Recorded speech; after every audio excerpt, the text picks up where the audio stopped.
Why did the Stat Quo album never come out? Well, honestly, that I don't know, but it's a crazy dynamic of that.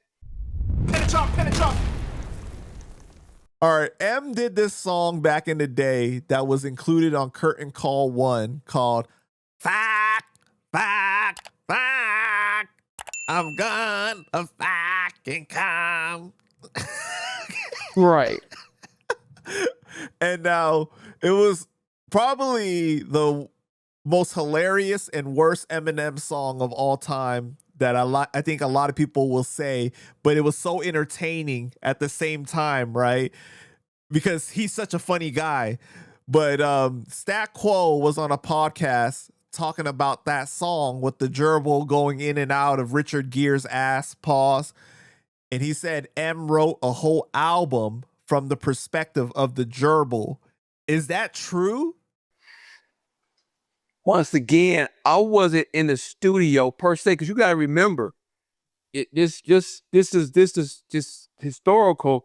When you are an artist manager, you have the rights to be back and forth in the studio. Like during that time, I'm on the. It's the trip. One time I was on a panel, and I kind of like pin what I'm saying. I was up in Flint, and Kadar Massenberg, and if people don't know who Kadar Massenberg, he's a brilliant genius. He's the one who signed Erica Badu. He's like he had a deal through Motown. And matter of fact, he at one time he was president of Motown, and he was sitting in the crowd.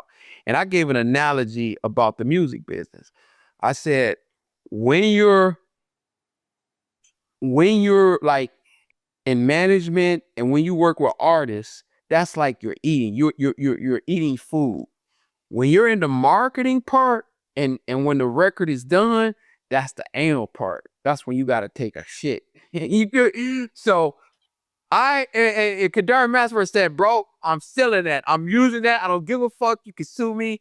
And I can't remember because it was many years ago. But so let's bring up your question. So when M was in the creating mode, of course, I had to be in and out of the studio because sometimes when M would be creating, sometimes he would be making records for D12, then he would flip into the Eminem mode. So I had the opportunity and the privilege to be in the studio. But when I went at that time during that era you're talking about, I went back to, in order to put food on the table and take care of my girl, I had to switch into the marketing mode. So I had to, my promo company had to get out of hiatus, and I had to like start back in marketing. So I started working with Shady Records. Paul gave me the privilege of rehiring back my company to, in some aspects of doing independent marketing. So I wasn't privy to that thing. So when Stat Quo, of course, he was at the time, he was signed to Shady, and he had different motion where he was privileged to be in the studio. And of course, DJ, who was always in the Interscope realm, and he was he was one of M original A&Rs, they have more knowledge about that. Mm. But does it sound like something that M would do? Oh, yeah. I mean, we're talking about, well, the gerbil, I've seen him, man. I think I could share these stories because we're in a secret setting. What, we just you, me, and that whole billion platform of YouTube that hasn't grew yet. So I could tell you some stories between you and the fans. I remember like going on sets, and M would come up with an idea. And that's why, man, M, he's a genius, he's talented, but he had a 92 dream team, or whatever somebody's watching this, whatever they said, hey, that's the best football, basketball team. Behind M has always had a brilliant support team, from the Paul Rosenbergs to Tracy McNews just the everything, the draws, even the current, the draws, and just the team, Alvin Miller, they've Mark LaBelle, he's an OG, Dennis Denny. He has had a brilliant team around him. And it kind of complements his genius, right? So we would be out in LA. This is when I was managing D12 and we were doing the Without Me song. And I remember M watching like a Dick Cheney, it was something about Dick Cheney. And M was like, man, I want that motherfucker in the video. He was like, that'd be so crazy. And I believe this story. He was like, just having a heart attack. Man, they had to find a fucking Dick Cheney on the drop of a hat to have a heart attack. So if you see that video, in the video, it's a Dick Cheney having a heart attack. So he or maybe when he was creating the song, it's been many years, but M has always visual. If he says a lyric, he already has his mind about visualizing something to come into fruition. And Paul do that too. So they are like very creative on that point. So his creative is, man, his crazy. He's a genius, man. He's a genius. And some of the stuff with the public, and I hate to be this guy, but like, damn, I wish people, some of the stuff that will never come out, he has did crazy stuff. So he's just a genius with that. Got you. You Why did the Stat Quo album never come out? Well, honestly, I don't know, but it's a crazy dynamic of that. And I'm like, I got kind of introduced to, I see DJ Mooremill and Stat Quo. Now they're in business together because Stat Quo and DJ Mooremill, they got business. They got businesses together because they were the ones that put out, I believe they put out Little Xan, and they worked it. They are in business, so I don't know how that worked, but I don't know. It's the timing. But that album did get leaked. Speaking of leaks, I believe that album got leaked. Statlanta? Well, yeah, a lot of that stuff got leaked, but I don't know, man. It was a day and a time, and it was on Aftermath, and of course, Right. Dr. Dre is very frugal on his sound he wants out. Dr. Dre is and just working with Dr. Dre when I was managing D12, man, he's another brilliant genius. That's when I say my life is like a movie. It's very crazy to.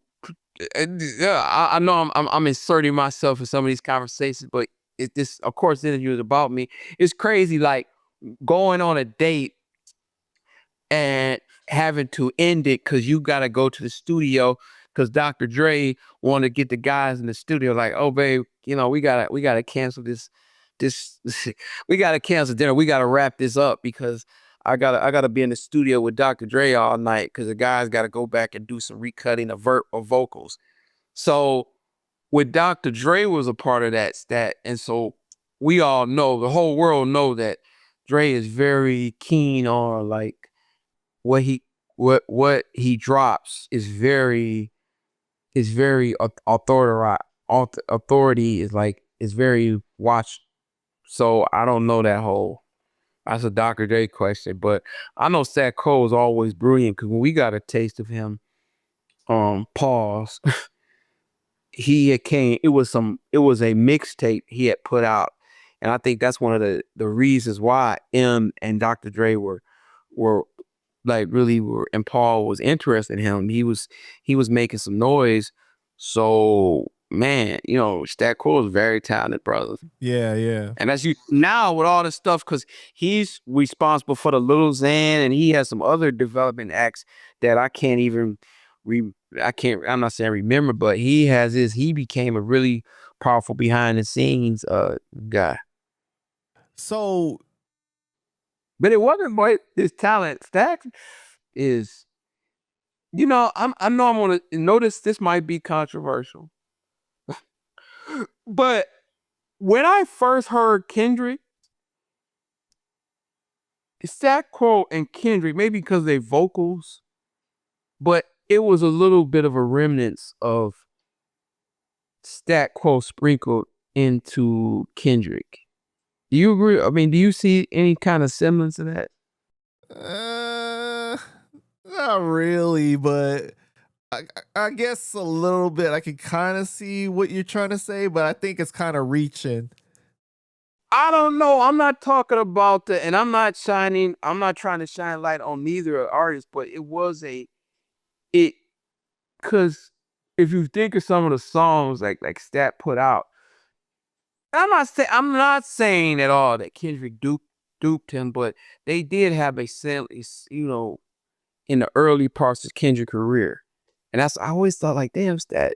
Let me ask you this tough question, okay? Stat Quo told the story of he pissed M off and M stopped fucking with him. And he came into the studio one day after he pissed off M, and Dre was like, you know, my man ain't fucking with you no more, or something like that along the lines, right? So that's what his explanation was, a little bit of why eventually his album didn't come out or things didn't work out with Shady. Now, a few years ago, your man Bizarre was on the Bootleg Kev podcast, and he said that he alluded to the fact that Stat Quo was the ghostwriter of Game's diss track to Eminem. I don't know. That's all hearsay.